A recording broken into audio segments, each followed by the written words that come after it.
Boa tarde a todos. Sejam bem-vindos a essa casa de amor, a essa casa do caminho. Então, fechemos os nossos olhos para que a gente deixe para trás os nossos pensamentos perturbadores, para que possamos entrar em sintonia com o alto e perceber a magnitude do auxílio que estamos a receber quando aqui estamos. E a prece, então, desta tarde será o item 5 do capítulo 20, os trabalhadores da última hora, os obreiros do Senhor.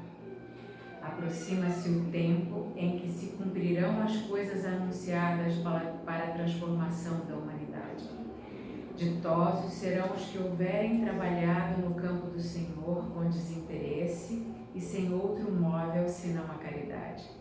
Seus dias de trabalho serão pagos pelo cêntuplo do que tiverem esperado. Ditosos os que hajam dito a seus irmãos: trabalhemos juntos e unamos os nossos esforços a fim de que o Senhor, ao chegar, encontre acabada a obra. Porquanto o Senhor lhes dirá: vinde a mim, vós que sois bons servidores, vós que soubestes impor silêncio aos vossos ciúmes e às vossas discórdias, a fim de que daí não viesse dano para a obra. Mas ai daqueles que, por efeito das suas dissensões, houverem retardado a hora da colheita, pois a tempestade virá, e eles serão levados no turbilhão. Clamarão: graça, graça. Ó Senhor, o Senhor, porém, lhes dirá: como implorais graças, vós que não tivestes piedade dos vossos irmãos, que vos negastes a estender-lhes as mãos, que esmagastes o fraco, em vez de o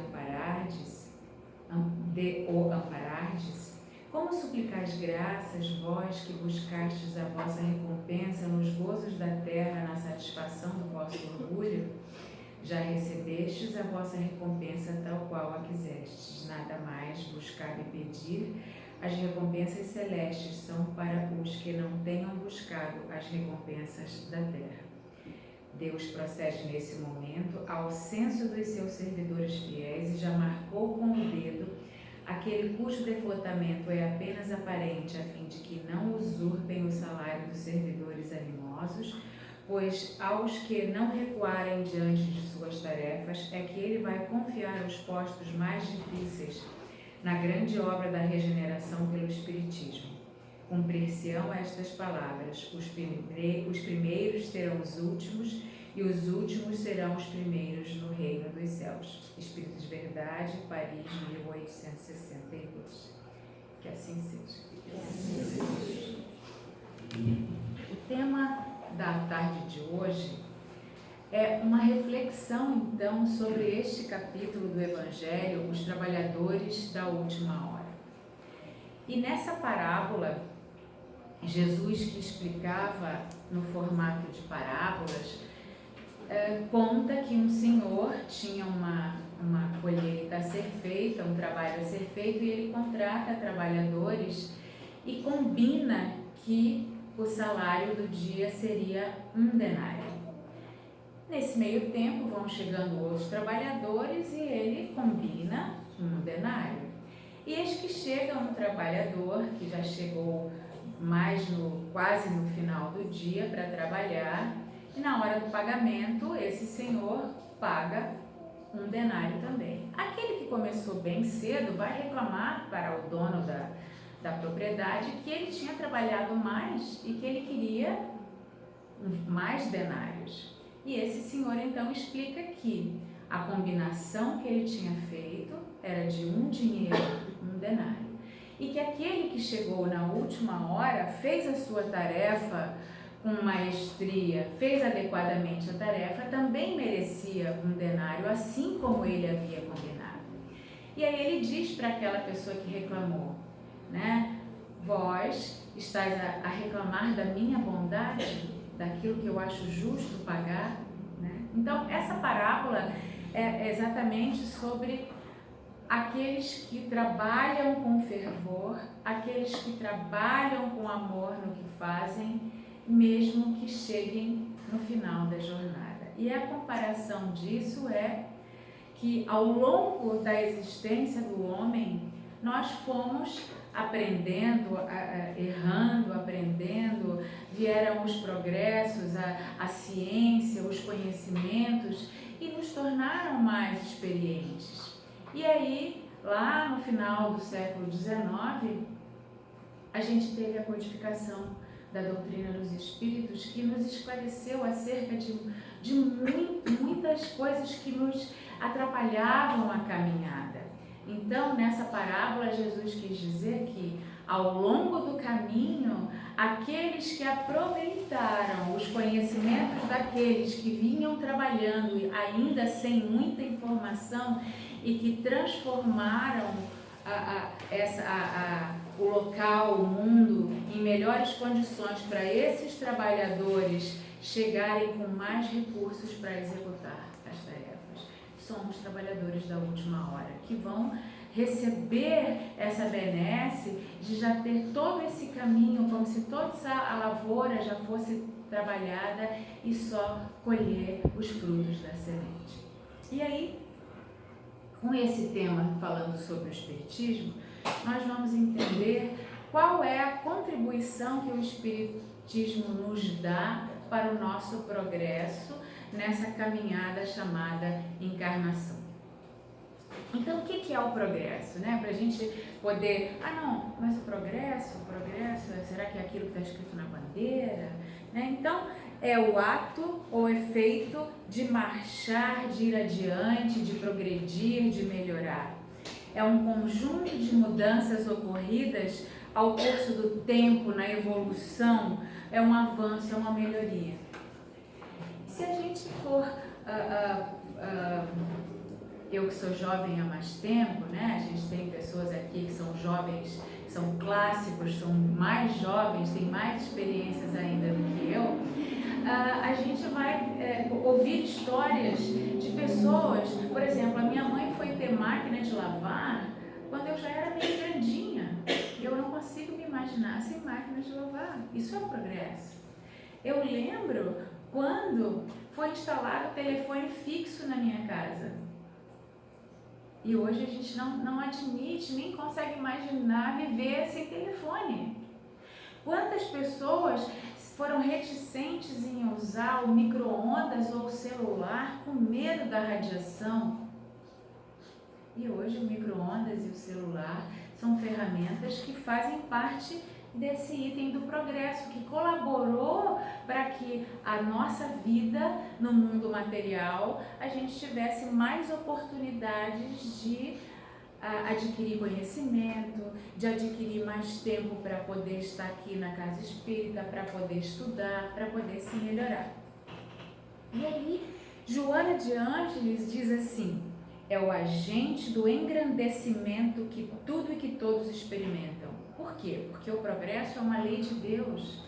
Todos nós estamos submetidos a essa lei. E ele vai acontecer quer a gente queira ou não. Se a gente não quiser, a gente vai ter que ir, querer que volte o navio, volte o bonde, que demore 3 meses se a gente quiser ir visitar a Itália, por exemplo, dentro de um navio.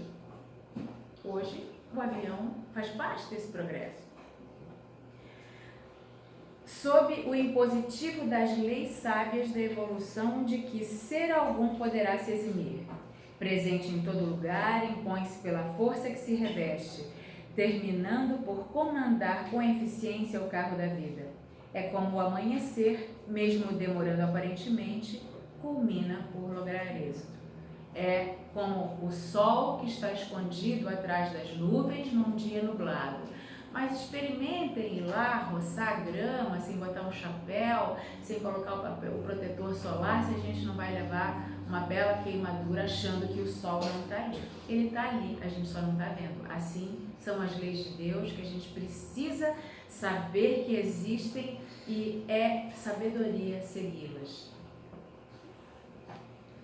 Então o Espiritismo nos faz essa descortina a nossa ignorância O Espiritismo abre janelas para que a gente enxergue melhor a vida que vivemos, que é a condição que a codificação da doutrina dos Espíritos nos facilita a vida. A gente vai pegar a terra arada, lavrada, as sementes plantadas e a gente agora tem que fazer a colheita. Seria mais ou menos essa analogia.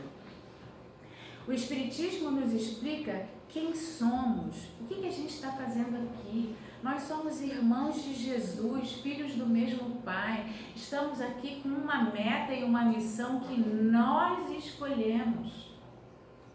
Claro, para quem está conhecendo a doutrina dos Espíritos há pouco tempo, achar que eu escolhi ser diabético, ter câncer, ter dificuldades na fala, no ouvir, na visão, ter dificuldades em qualquer âmbito financeiro, social, na área da afetividade, eu escolhi isso? Escolhemos, porque faz parte dessa nossa programação de evolução e de progresso. O Espiritismo nos diz para onde vamos.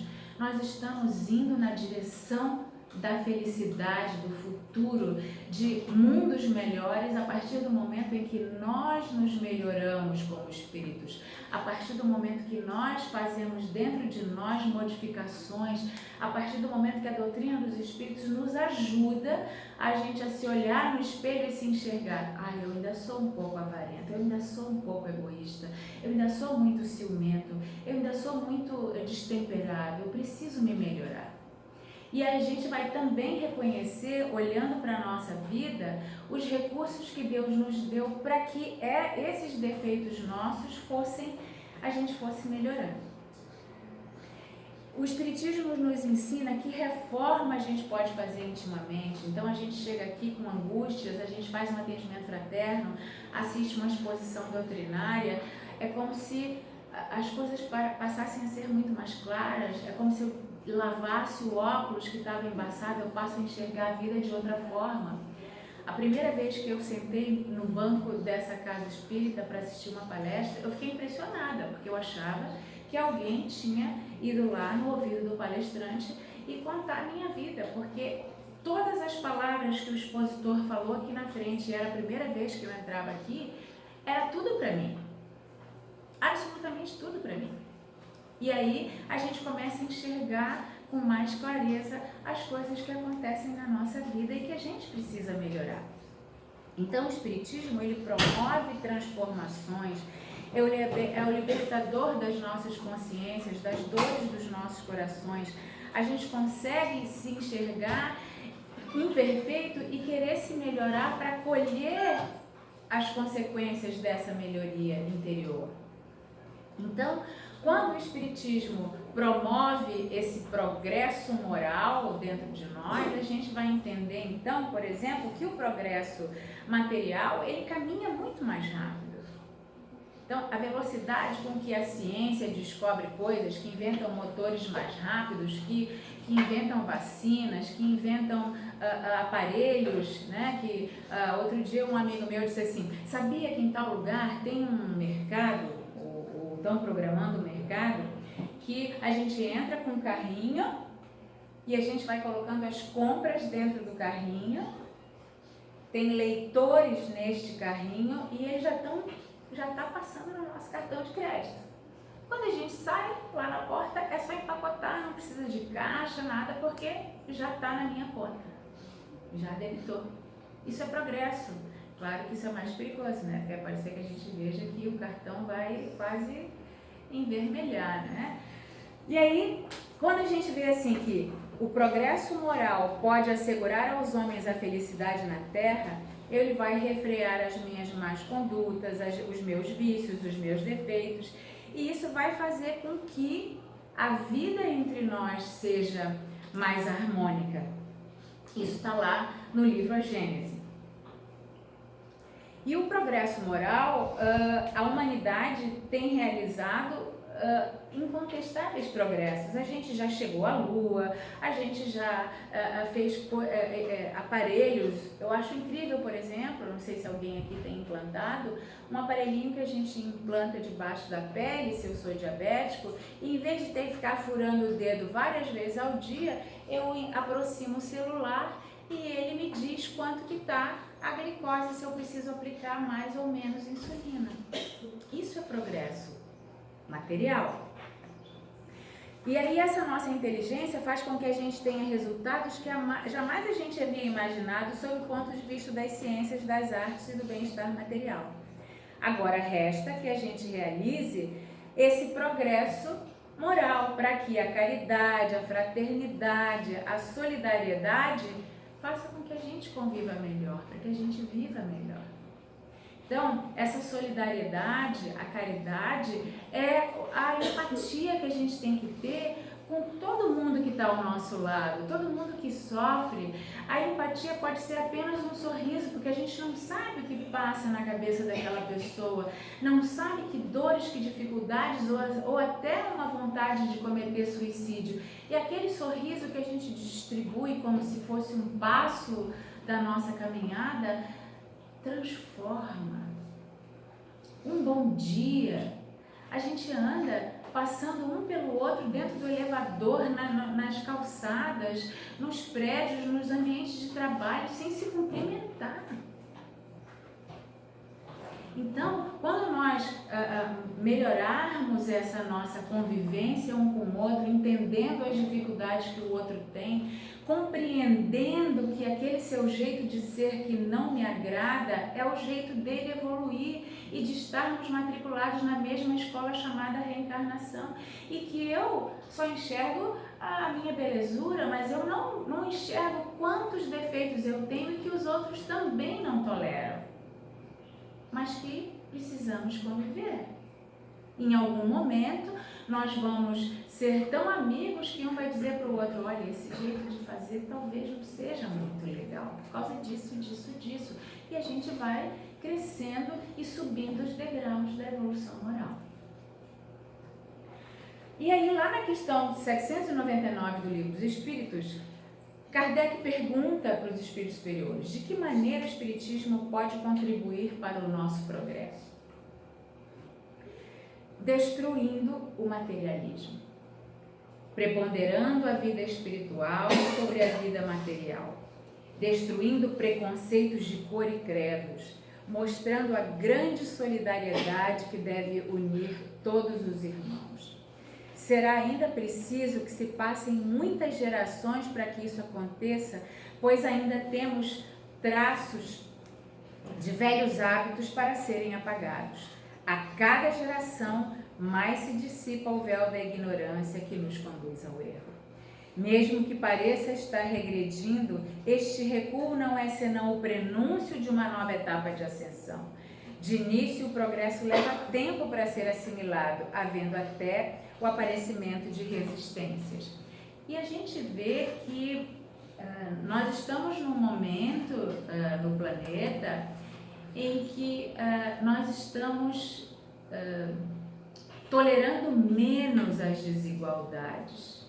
Então, todos esses movimentos de igualdades sociais, igualdades raciais, igualdades de liberdade de crenças, de credos, de posturas, que antes nós criticávamos e dizemos: eu não acho isso certo, mas a gente tem que olhar para as nossas condutas.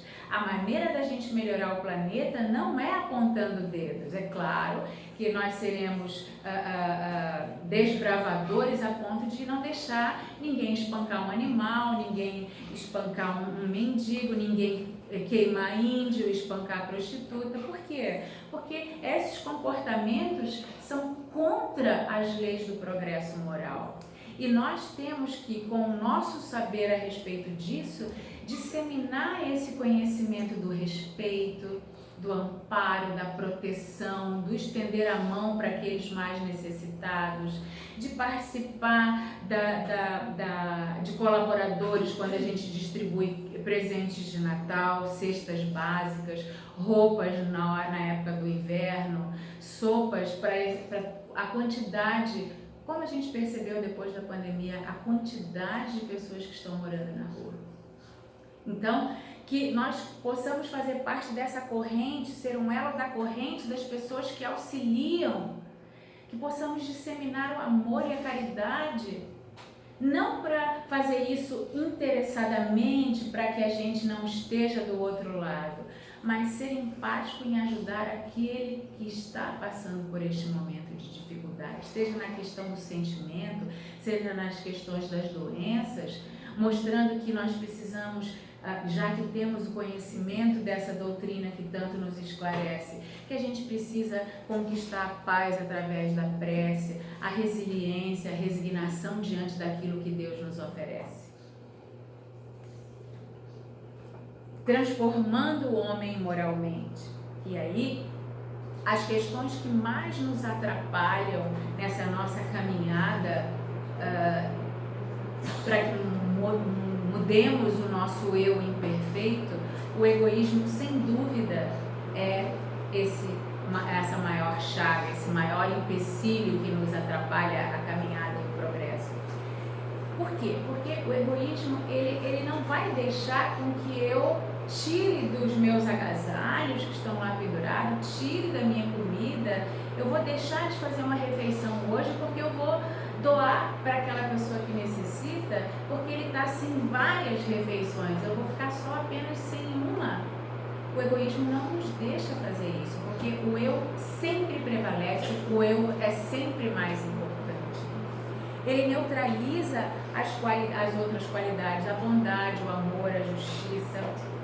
E o orgulho, que faz com que eu não aceite ser criticado, que faça com que eu sempre me ache o melhor de todos, a gente acaba pisando, esmagando os outros que são tão bons ou melhores do que eu, porque eu me acho o mais importante. Todos os meus vícios, as minhas paixões, os meus ciúmes, as minhas invejas, a minha violência física, que eu ainda não consigo colocar a minha opinião sem ser através das palavras, do diálogo, eu tenho que gritar para dizer que eu estou certo, eu tenho que impor a minha vontade através da violência. Todas essas dificuldades o Espiritismo vai nos esclarecendo como sendo um caminho equivocado.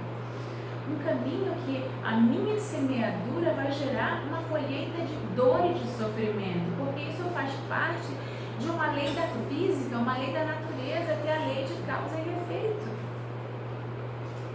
Então, tudo que a gente pensa não é só agir e pôr em prática. Tudo que a gente pensa e faz é um bumerangue que eu lanço aqui, às vezes com irresponsabilidade ou ignorância desse conhecimento que a doutrina espírita nos dá, mas esse bumerangue vai voltar. Quando a minha filha era pequena, eu fui explicar para ela que não era legal brigar com os colegas, que não era legal comer do lanche do colega sem perguntar se podia, por causa, e aí eu fui explicar com palavras lúdicas para uma criança de 4 anos a lei de causa e efeito, que tudo que a gente faz, de algum jeito alguém vai brigar com a gente também, em outro momento, aí ela, isso é a lei do bate-volta, mãe? Então ela entendeu perfeitamente a ideia que eu estava querendo ensinar para ela, que a gente tem que caminhar no caminho reto, fazendo o bem para os outros, para que o bem retorne, né? E eu tenho um mantra que eu falo para mim mesma, a gente cria mantras para nós mesmos, ou frases de efeito, para que a gente corrija esses nossos vícios, essas nossas imperfeições.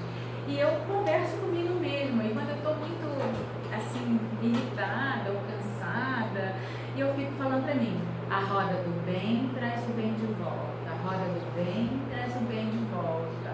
E aí eu vou me acalmando, e as coisas vão acontecendo de forma equilibrada. a visão da vida futura pela lei da reencarnação. Eu estava, enquanto eu esperava aqui a hora de começar a palestra, eu abri o livro O Céu e o Inferno. E O Céu e o Inferno é um livro da codificação que fala exatamente sobre a lei do bate-volta, né, de várias formas, com citações. E onde eu abri aleatoriamente para ler, era esse slide aqui da minha exposição, dizendo que parece fácil nós acreditarmos que a gente só vive essa vida do agora. Então, se alguém me disser assim, você vai viver até os 60 anos, eu tenho 40, eu vou fazer acontecer, eu quero aproveitar o máximo, eu quero me divertir, eu quero fazer tudo como se não houvesse amanhã, porque eu quero aproveitar ao máximo essa encarnação. Essa é a doutrina dos que não acreditam em Deus, não acreditam na reencarnação, não acreditam na lei de causa e efeito, não acreditam na importância do trabalho, do progresso, da lei de amor. Porque aí vai haver uma decepção muito grande, porque quando a vida física acabar, esse espírito vai perceber que desperdiçou muito tempo e que poderia ter se melhorado muito e semeado muito mais amor, ensinado muito através de atos e ações e exemplos a outras pessoas que ignoravam essa importância da reencarnação da nossa vida, nessa caminhada do progresso rumo a um mundo muito melhor do que nós estamos hoje. Então, a imortalidade da alma faz a gente ser mais responsável, porque eu vou colher nas minhas vidas futuras o que eu estou semeando hoje. Se eu for uma pessoa agressiva, impaciente, orgulhosa, egoísta, isso vai se refletir nas minhas encarnações futuras, na face chamada dor. Então é de muita responsabilidade nossa agora fazer uma caminhada de responsabilidade, de respeito ao outro, de indulgência, de paciência, de solidariedade, de empatia com aqueles que sofrem. E de solidariedade e empatia conosco também, porque a gente também sofre, então a gente vai vir aqui fazer atendimento fraterno, a gente vai vir tomar o passe, a gente vai fazer o evangelho no lar, isso é caridade para conosco. Talvez muitos de nós aqui ainda não tenham percebido a benesse, o tesouro, o poço de luz que se derrama sobre os nossos lares com a prática do evangelho no lar. E não só sobre o nosso lar, mas por toda a vizinhança ao nosso redor.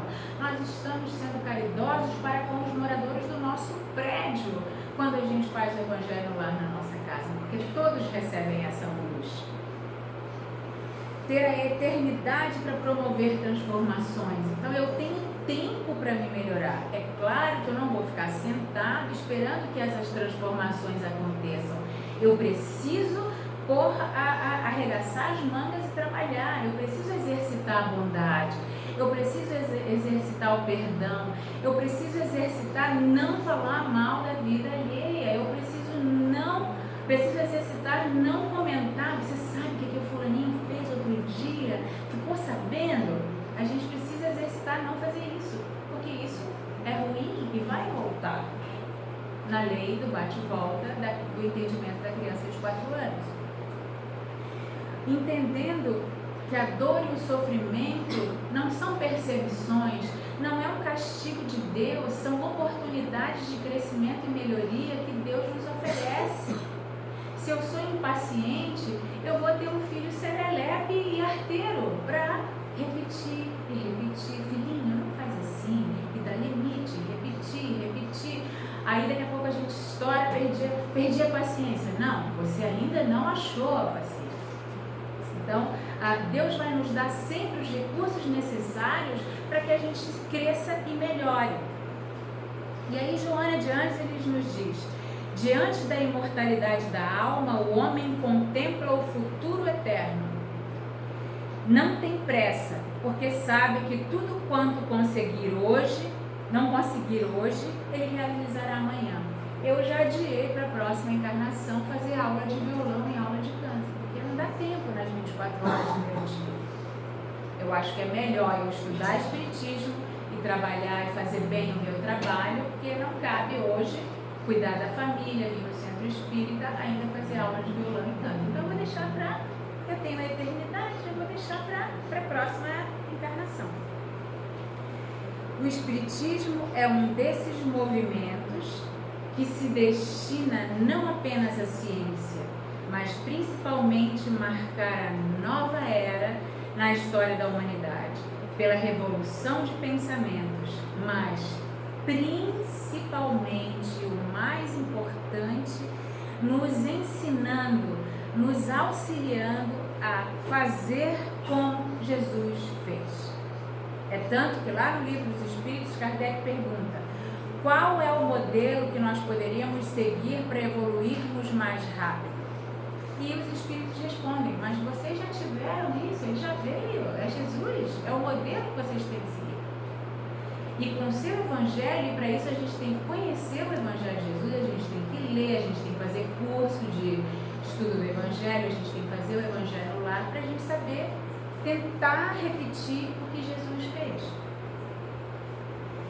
Vivamos os ensinamentos do Cristo na prática, pois disso depende as nossas vindas futuras e estágios na matéria.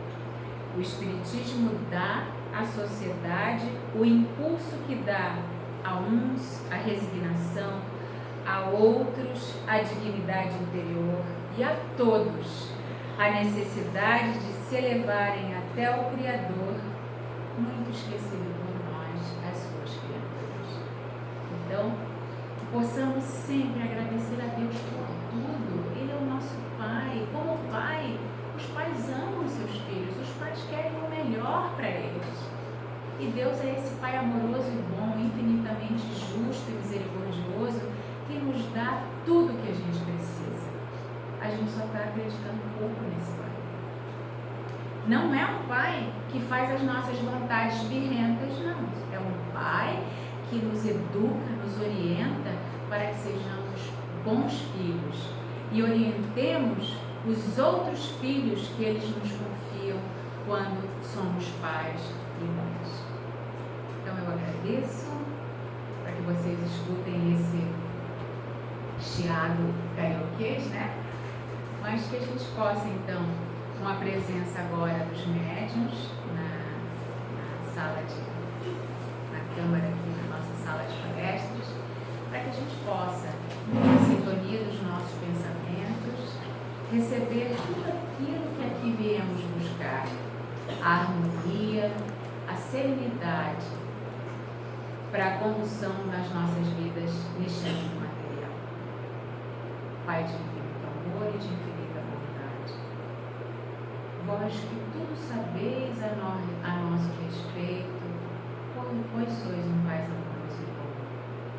Orienta a nossa caminhada, dai-nos ânimo, confiança, fé, vontade de aqui estar nesta casa que, através da doutrina dos Espíritos, nos mostra o caminho certo. Ilumina os nossos caminhos para que sigamos as vossas leis, para que possamos compreender as palavras e os ensinamentos do Mestre amigo, do nosso irmão de todas as horas. Fortalece o nosso pensamento para que saia de nossas bocas e de nossos corações todas as palavras que gostaríamos que nos fossem proferidas. Fazei com que de nossos corações transbordem a paz do Mestre Jesus, as palavras de amor e de consolo, e que possamos ser a mão amiga estendida a todos aqueles que necessitam mais do que nós mesmos. Com essa alegria de aqui podermos estar, com as benesses que esses Espíritos benfazejos, juntamente com os médiuns, derramam sobre nós, e saiamos daqui confiantes, firmes na fé de fazer o bem como gostaríamos que nos fizessem a